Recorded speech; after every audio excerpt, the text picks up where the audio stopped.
हमारे सामने ये जो संख्याएं लिखी हैं इनका घनमूल हम कुछ ही सेकंड में बिना गुणनखंड किए बहुत आसानी से निकाल सकते हैं। इसके लिए हमें 1 से 10 तक के क्यूब याद होने चाहिए। वैसे ये क्यूब अगर हमें याद रहते हैं ना तो इससे रिलेटेड रीजनिंग के क्वेश्चन में भी हमको बहुत मदद मिलती है, इसलिए क्यूब याद कर लेना तो वैसे भी अच्छा है। चलिए अब हम देखते हैं। 1 से लेकर 10 तक के हमने ये क्यूब लिख लिए। 1 का क्यूब 1, 2 का क्यूब 8, 3 का क्यूब 27, ऐसे ही 10 तक के क्यूब हमने यहाँ पे लिख लिए हैं। अब इनकी मदद से हम किस तरीके से बिना गुणनखंड के इनके घनमूल निकालेंगे ये हम अभी देख रहे हैं। जैसे यहाँ लिखा है 1728, तो हम यहाँ लास्ट के 3 अंक एक तरफ कर लेते हैं और इनमें हम देखते हैं 8 किसके घन में आ रहा है।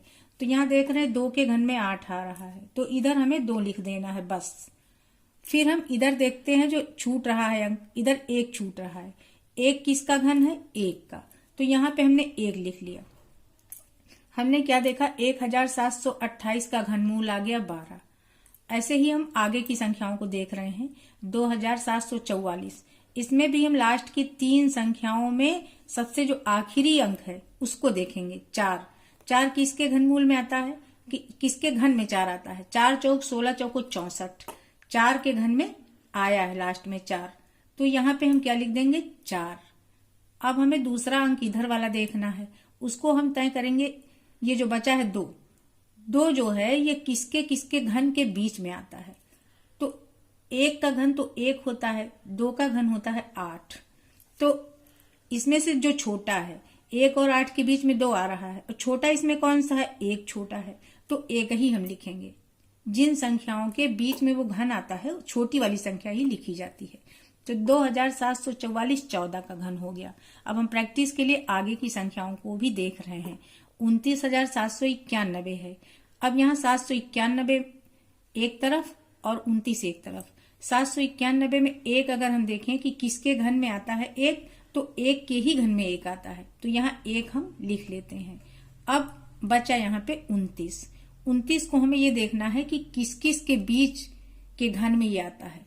तो यहाँ देखेंगे हम, तो 3 का घन 27 है, यानी 3 के घन से ये बड़ा है, और 4 का घन 64 है। इन दोनों के बीच में हमारा 29 आ रहा है, तो इसमें छोटा वाला हमें लेना है। छोटा क्या है? 3, यहाँ 3 ले लिया हमने, तो ये 31 का इसका घनमूल जो है 31 आ गया। 29,791 का घनमूल आ गया 31।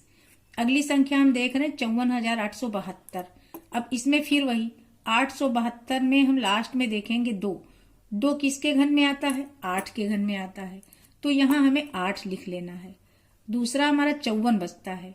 54 ये देखना है कि किस किस के बीच में पड़ रहा है, तो 54 पड़ रहा है 3 के घन से बड़ा है और 4 के घन से छोटा है, तो इसमें फिर वही छोटा वाला यानी 3 लेंगे यहाँ। ये हो गया 38 का घन। अगली संख्या देख रहे हैं 42,875।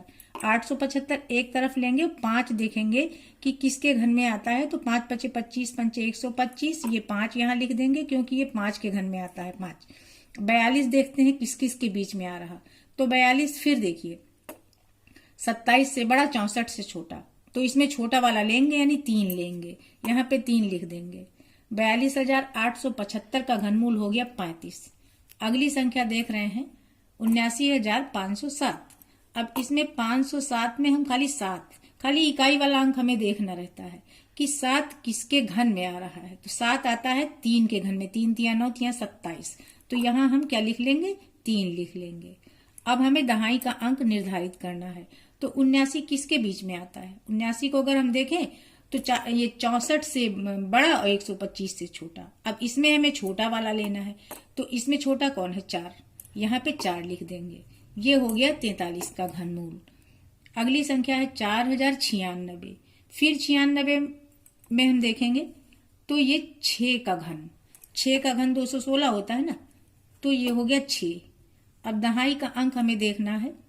दहाई के अंक में ये 4 जो बचा है, 4 किसके बीच में है? 1 के घन के और 8 के घन के बीच में, तो छोटा वाला ही लेना है यानी 1 लेना है। 16 का घन हो गया 4096, यानी 4096 का घनमूल आता है तो 16 हो जाएगा। अब ये देखिए ये है 1,57,464, अब इसमें हम 464 को देखेंगे। 464 में इकाई का अंक सिर्फ 4। 4 देखिए, 4 के घन में ये जो 64 है इसमें आ रहा 4, तो यहाँ इकाई का अंक क्या हो गया 4, क्योंकि 4 के घन में ही आ रहा है 64। और दहाई का अंक 157 हम देखेंगे किस किस के बीच में आ रहा है। तो 157 जो है ये 5 के घन से बड़ा है और 6 के घन से छोटा है, तो 5 लिखा जाएगा, यानी यह 54 का घनमूल हो गया। अगली गिनती 2197। 197 में 7 को हम खाली देखेंगे तो ये 3 के घन में आ रहा है, यहाँ 3 लिख लेंगे। 2 जो है वो 1 के घन से बड़ा, 2 के घन से छोटा है, तो यहाँ 1 लिखा जाएगा, क्योंकि छोटा वाला ही लिखते हैं। तो 2197 का घनमूल हो गया 13। अब हम लास्ट वाली संख्या देखेंगे 3,14,432। अब इसमें फिर वही लास्ट के 3 वाले जो डिजिट हैं, इनमें लास्ट वाला डिजिट देखेंगे 2। 2 किसके घन में आ रहा? 8 के घन में, तो यहाँ 8 लिख लेंगे। अब दूसरा अंक हम देखेंगे कि 314। 314 किस किस के घन के बीच में आ रहा है? तो 314 216 से बड़ा है और 343 से छोटा है, यानी इसमें छोटा वाला हम लेंगे। छोटी वाली संख्या 6, तो यहाँ पे हम 6 लिख लेंगे। तो 68 हो गया इसका घनमूल। बस आज के लिए इतना ही।